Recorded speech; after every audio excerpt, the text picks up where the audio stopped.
ಭಾರತ ನೇಪಾಳ ಗಡಿಯ ಸಮೀಪದಲ್ಲಿರುವ ಲುಂಬಿನಿಯ ಕಪಿಲವಸ್ತುವನ್ನು ಆಳುತ್ತಿದ್ದ ಶಾಕ್ಯಕುಲದ ರಾಜಕುಟುಂಬದಲ್ಲಿ ಜನಿಸಿದರು. ಲುಂಬಿನಿ ಎಂಬ ಸ್ಥಳದಲ್ಲಿ ಸಿದ್ಧಾರ್ಥನು ಜನಿಸಿದರು. ಅವರು ಶುದ್ಧೋಧನ ಮಹಾರಾಜ ಮತ್ತು ತಾಯಿ ರಾಣಿ ಮಾಯಾನ ಪುತ್ರ. ಒಂದು ದಿನ ಸಿದ್ಧಾರ್ಥನು ಅರಮನೆಯ ಹೊರಗೆ ವಿಹಾರಕ್ಕೆಂದು ಹೊರಟನು. ಅವನು ರಸ್ತೆಯಲ್ಲಿ ಹೋಗುತ್ತಿದ್ದಾಗ ದಾರಿ ಮಧ್ಯದಲ್ಲಿ ವೃದ್ಧನನ್ನು, ರೋಗಿಯನ್ನು, ಮೃತದೇಹವನ್ನು ಮತ್ತು ಸನ್ಯಾಸಿಯನ್ನು ಕಂಡರು. ಜೀವನದ ದುಃಖಗಳ ಬಗ್ಗೆ ಆಲೋಚನೆ ಶುರುವಾಯಿತು. ಈ ದೃಶ್ಯಗಳು ಅವರ ಮನಸ್ಸನ್ನ ಆಳವಾಗಿ ಸ್ಪರ್ಶಿಸಿ ಜೀವನದ ದುಃಖಗಳ ಸತ್ಯವನ್ನ ಅರಿಯುವ ಚಿಂತನೆಗೆ ದಾರಿ ಮಾಡಿಕೊಟ್ಟವು. ಜೀವನದ ನಿಜವಾದ ಅರ್ಥವನ್ನು ಅರಿಯುವ ಸಂಕಲ್ಪದಿಂದ 29ನೇ ವಯಸ್ಸಿನಲ್ಲಿ ಗೌತಮನು ಮನೆಯನ್ನು ತೊರೆದು ತನ್ನ ಶ್ರೀಮಂತ ಜೀವನವನ್ನು ತಿರಸ್ಕರಿಸಿದನು. ತನ್ನ ಕುಟುಂಬದ ಪ್ರೀತಿ ಮತ್ತು ಅರಮನೆಯ ಸುಖವನ್ನು ತ್ಯಜಿಸಿ ಸನ್ಯಾಸದ ಮಾರ್ಗವನ್ನ ಆಯ್ಕೆ ಮಾಡಿದರು. ಅನೇಕ ವರ್ಷಗಳ ಕಠಿಣ ತಪಸ್ಸಿನ ನಂತರ ಸಿದ್ಧಾರ್ಥನು ಶಾಂತ ಮನಸ್ಸಿನಿಂದ ಬೋಧಿ ಮರದ ನೆರಳಲ್ಲಿ ಆಳವಾದ ಧ್ಯಾನಕ್ಕೆ ತೊಡಗಿದರು. ಒಂದು ಅರಳಿ ಮರದ ಕೆಳಗೆ ಜ್ಞಾನೋದಯ ಪಡೆದನು. ಆಳವಾದ ಧ್ಯಾನದ ನಂತರ ಸಿದ್ಧಾರ್ಥನು ಪರಮಜ್ಞಾನವನ್ನು ಹೊಂದಿ ಬುದ್ಧರಾದರು. ಸತತ 49 ದಿನಗಳ ಧ್ಯಾನದ ನಂತರ ಗೌತಮನು ಬಿಹಾರದ ಬೋಧಗಯಾ ಎಂಬ ಹಳ್ಳಿಯಲ್ಲಿ ಆ ಕ್ಷಣದಲ್ಲಿ ಜೀವನದ ನಿಜವಾದ ಸತ್ಯಗಳು ಅವರಿಗೆ ಸ್ಪಷ್ಟವಾಗಿ ಅನಾವರಣಗೊಂಡವು. ಜ್ಞಾನವನ್ನ ಪಡೆದ ನಂತರ ಬುದ್ಧರು ತಮ್ಮ ಮೊದಲ ಉಪದೇಶವನ್ನು ಬನಾರಸ್ ಸಮೀಪದ ಸಾರನಾಥದ ಶಾಂತವಾದ ಜಿಂಕೆ ಉದ್ಯಾನದಲ್ಲಿ ಹಂಚಿಕೊಂಡರು.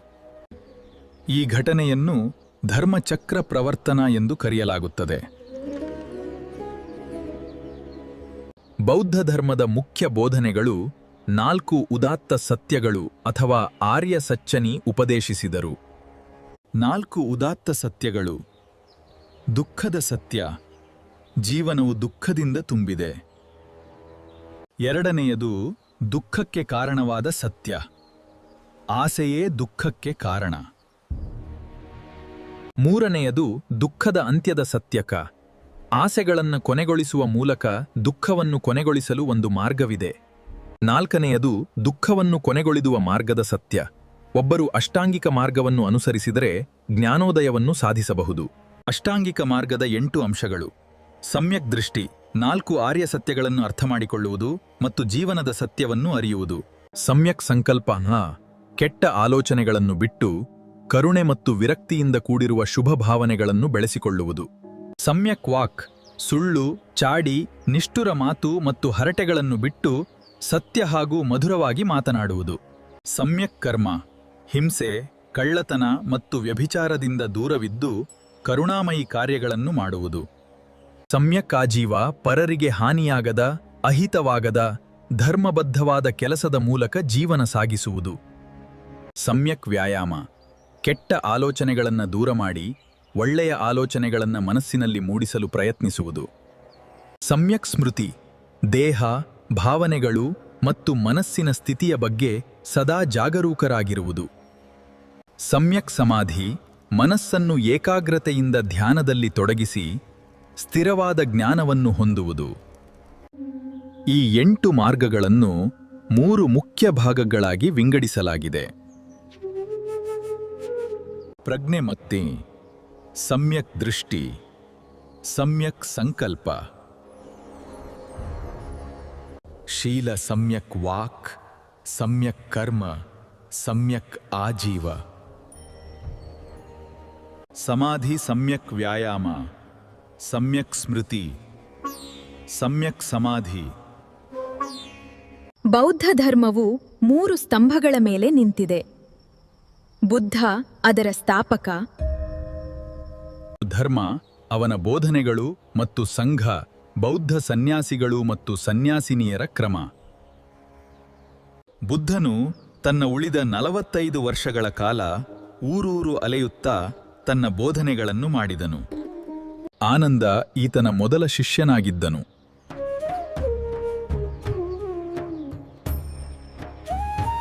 ಬುದ್ಧನು ವರ್ಷದಲ್ಲಿ 4 ತಿಂಗಳು ಮಳೆಗಾಲವನ್ನ ಒಂದು ಕಡೆ ಕಳೆದು ಉಳಿದ 8 ತಿಂಗಳ ಕಾಲ ಪ್ರವಾಸದಲ್ಲಿ ತೊಡಗಿರುತ್ತಿದ್ದನು.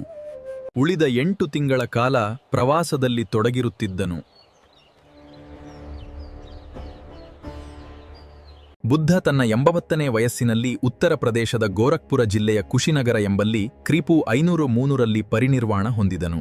ಒಂದು ಆಸಕ್ತಿಕರವಾದ ವಿಷಯವೆಂದರೆ ಬುದ್ಧನ ಜನನ, ಜ್ಞಾನೋದಯ ಮತ್ತು ಮರಣ ವೈಶಾಖ ಶುದ್ಧ ಪೂರ್ಣಿಮೆಯಂದು ಸಂಭವಿಸಿದವು. ಬುದ್ಧನ ಬೋಧನೆಗಳನ್ನು ಬೌದ್ಧರ ಪವಿತ್ರ ಗ್ರಂಥಗಳಾದ ತ್ರಿಪೀಟಕಗಳಾದ ಸುತ್ತಪಿಟಿಕ, ಅಭಿಧಮ್ಮ ಪಿಟಿಕ ಹಾಗೂ ವಿನಯ ಪಿಟಿಕೆಗಳಲ್ಲಿ ಕಾಣಬಹುದು. ಬುದ್ಧನ ಮೊದಲ 5 ಜನ ಶಿಷ್ಯಂದಿರೆಂದರೆ ಕೊಂಡಣ್ಣ, ಯಪ್ಪು, ಭೌಹಾಜಿ, ಮಹಾನಾಮ ಹಾಗೂ ಅನ್ನಾಜಿ. ನಂತರ ಬುದ್ಧ ಈ 5ರ ಸಹಾಯದೊಂದಿಗೆ ಬೌದ್ಧ ಸಂಘವನ್ನು ಸ್ಥಾಪಿಸಿದನು. ಮಹಾಪರಿನಿರ್ವಾಣದ ತಕ್ಷಣವೇ ರಾಜಗೃಹದ ಸಪ್ತಪರ್ಣಿ ಗುಹೆಯಲ್ಲಿ ನಡೆಯಿತು. ಬುದ್ಧನ ಬೋಧನೆಗಳನ್ನು ಪರಿಶೀಲಿಸಲಾಯಿತು. ಇದು ಬೌದ್ಧ ಧರ್ಮದ ಇತಿಹಾಸದಲ್ಲಿ ಇದರ ಅಧ್ಯಕ್ಷತೆಯನ್ನ ಮಹಾಕಶ್ಯಪ ವಹಿಸಿದ್ದರು. ಬುದ್ಧನ ಬೋಧನೆಗಳನ್ನು, ಧಮ್ಮ ಮತ್ತು ನಿಯಮಗಳನ್ನ ವಿನಯ ಸಂರಕ್ಷಿಸುವುದು ಇದರ ಮುಖ್ಯ ಉದ್ದೇಶವಾಗಿತ್ತು. ಆನಂದರಿಂದ ಸೂತ್ರಗಳನ್ನು ಅಂದರೆ ಬುದ್ಧನ ಬೋಧನೆಗಳು ಪಠಿಸಲಾಯಿತು. ಉಪಾಲಿಯಿಂದ ವಿನಯವನ್ನು ಅಂದರೆ ಸನ್ಯಾಸಿಗಳ ನಿಯಮಗಳು ಪಠಿಸಲಾಯಿತು. ನಮೋ ತಸ್ಸ ಭಗವತೋ ಅರ್ಹತೋ ಸಮ್ಮಾ ಸಂಬುದ್ಧಸ್ಸ. ಸಾಧು ಸಾಧು. ಶತಾಬ್ದದ ಅಂತರವನ್ನು ಪರಿಶೀಲಿಸಬೇಕು. 2ನೇ ಬೌದ್ಧ ಪರಿಷತ್ತು ರಾಜ ಕಲಾಶೋಕನ ಆಳ್ವಿಕೆಯಲ್ಲಿ ವೈಶಾಲಿಯಲ್ಲಿ ನಡೆಯಿತು. ಇದರ ಅಧ್ಯಕ್ಷತೆಯನ್ನ ಭಿಕ್ಷು ಸಬ್ಬಕಾಮಿ ವಹಿಸಿದ್ರು. ಈ ಪರಿಷತ್ತು ಕ್ರಿಪು 383ರಲ್ಲಿ ನಡೆಯಿತು. ಮಗಧದ ಮಹಾನ ಭಿಕ್ಷುಗಳೇ, ಈ ಪರಿಷತ್ತು ಸುವ್ಯಕ್ತ ಧರ್ಮವನ್ನು ಸ್ಥಾಪಿಸುವುದು. ನಮಸ್ಕಾರ ರಾಜನ್. ಧರ್ಮದ್ರೋಹಿ ಸನ್ಯಾಸಿಗಳು ಹೋಗಬೇಕಾಗಿದೆ. ಸಂಘದ ಏಕತೆಯನ್ನು ಕಾಪಾಡಿ. ನಾವು ಪಾಲಿಸ್ತೇವೆ. 3ನೇ ಬೌದ್ಧ ಪರಿಷತ್ತು ಚಕ್ರವರ್ತಿ ಅಶೋಕನಿಂದ ನಿಯಂತ್ರಿಸಲ್ಪಟ್ಟ 3ನೇ ಬೌದ್ಧ ಪರಿಷತ್ತು ಧರ್ಮದ್ರೋಹಿ ಸನ್ಯಾಸಿಗಳನ್ನ ಸಂಘದಿಂದ ನಿರ್ಮೂಲನೆ ಮಾಡಿತು. ಅಶೋಕನ ಆಶ್ರಯದಲ್ಲಿ ಮತ್ತು ಮೊಗ್ಗಲಿಪುತ್ತ ತಿಸ್ಸನ ಅಧ್ಯಕ್ಷತೆಯಲ್ಲಿ ಕ್ರಿಪು 250ರ ಸುಮಾರಿಗೆ ಪಾಟಲಿಪುತ್ರದಲ್ಲಿ ಈಗಿನ ಪಾಟ್ನಾದಲ್ಲಿ ನಡೆಯಿತು. 4ನೇ ಬೌದ್ಧ ಪರಿಷತ್ತು ಕುಶಾನ ರಾಜ ಕಾನಿಷ್ಕನ ಆಶ್ರಯದಲ್ಲಿ ಕಾಶ್ಮೀರದ ಕುಂಡಲವನದಲ್ಲಿ ನಡೆಯಿತು. ವಸುಮಿತ್ರ ಅಧ್ಯಕ್ಷತೆಯಲ್ಲಿ ನಡೆದ ಈ ಸಭೆಯು ಬೌದ್ಧ ಧರ್ಮವನ್ನು ಅಧಿಕೃತವಾಗಿ ಹೀನಯಾನ ಮತ್ತು ಮಹಾಯಾನ ಎಂಬ 2 ಪಂಗಡಗಳಾಗಿ ವಿಭಜಿಸಿತು. ಈ ಸಮಯದಲ್ಲಿ ತ್ರಿಪಿಟಕದ ಮೇಲೆ ಸಂಸ್ಕೃತದಲ್ಲಿ ವ್ಯಾಖ್ಯಾನಗಳನ್ನು ವಿಭಾಷಾಶಾಸ್ತ್ರ ಬರೆಯಲಾಯಿತು. ಬೌದ್ಧ ದೇವಾಲಯಗಳು, ಮಠಗಳು ಮತ್ತು ಸ್ಮಾರಕಗಳು: ಹೆಮಿಸ್ ಮಠ, ಅಜಂತ ಎಲ್ಲೋರಾ ಗುಹೆ, ತವಾಂಗ್ ಮಠ, ನಮ್ಗ್ಯಾಲ್ ಮಠ, ಕೆ ಮಠ, ಬೋಧಿ ದೇವಾಲಯ, ತಬೋ ಮಠ, ರುಮ್ಟೆಕ್ ಮಠ, ಮಹಾಬೋಧಿ ದೇವಾಲಯ, ಭವಿಷ್ಯ ಹೇಳಿದ ಗುರು ಅಶಿತ, ಮಗ ರಾಹುಲ, ಹೆಂಡತಿ ಯಶೂಧರ, ನೆಚ್ಚಿನ ಸೇವಕ ಚೆನ್ನ, ನೆಚ್ಚಿನ ಕುದುರೆ ಕಂತಕ, ನೆಚ್ಚಿನ ಶಿಷ್ಯ ಆನಂದ, ನೆಚ್ಚಿನ ಶಿಷ್ಯ ಕಿಸಾ ಗೌತಮಿ, ಪರಿವರ್ತನೆ ಹೊಂದಿದ ವೇಶ್ಯ ಅಮ್ರಪಾಲಿಕ, ಪರಿವರ್ತನೆ ಹೊಂದಿದ ಕಳ್ಳ ಅಂಗುಲಿಮಾಲ, ಬುದ್ಧನ ಕ್ಷೌರಿಕ ಪಾಲ. ಜ್ಞಾನೋದಯ ಬೋಧಗಯ ಕ್ರಿಪು 573 ಮೊದಲ ಬೋಧನೆ. ಸಾರನಾಥ ಜಿಂಕೆವನ ಮರಣ ಮಹಾಪರಿನಿರ್ವಾಣ ಕುಶಿನಗರ ಕ್ರಿಪು 486 ಉತ್ತರ ಪ್ರದೇಶ. ಏಷ್ಯಾದ ಜ್ಯೋತಿ ಎಂದು ಗೌತಮ ಬುದ್ಧನನ್ನು ಕರೆಯುತ್ತಾರೆ. ತ್ರಿರತ್ನಗಳು ಬುದ್ಧ, ಧಮ್ಮ ಮತ್ತು ಸಂಘ. ಜಾತಕ ಕಥೆಗಳು ಬುದ್ಧ ಹಿಂದಿನ ಜನ್ಮಗಳ ಕಥೆಗಳಿಗೆ ಸಂಬಂಧಿಸಿವೆ. ಬುದ್ಧನ ಜನ್ಮದ ಸಂಕೇತ ಕಮಲ ಮತ್ತು ಗೂಳಿ.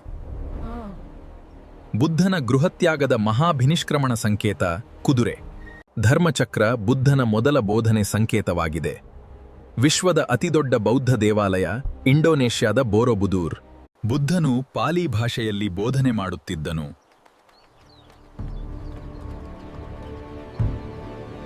ಬುದ್ಧನ ಸಾರಥಿಯ ಹೆಸರೇನು? ಚೆನ್ನ. ಬುದ್ಧನ ಮೊದಲ ಗುರುವಿನ ಹೆಸರೇನು? ಆಲಾರ ಕಾಮ. ಕಥೆಯ ಮೂಲಕ ಇತಿಹಾಸ ಕಲಿಸುವ ನಮ್ಮ ಈ ಪ್ರಯತ್ನ ನಿಮಗೆ ಇಷ್ಟವಾದಲ್ಲಿ ದಯವಿಟ್ಟು ಲೈಕ್, ಶೇರ್ ಮತ್ತು ನಮ್ಮ ಚಾನಲ್ಗೆ ಸಬ್ಸ್ಕ್ರೈಬ್ ಮಾಡಿ. ನಿಮ್ಮ ಅಭಿಪ್ರಾಯಗಳನ್ನು ಕಾಮೆಂಟ್ನಲ್ಲಿ ಬರೆಯುವುದನ್ನು ಮರೆಯಬೇಡಿ. ಧನ್ಯವಾದಗಳು. ಮತ್ತೆ ಭೇಟಿಯಾಗೋಣ.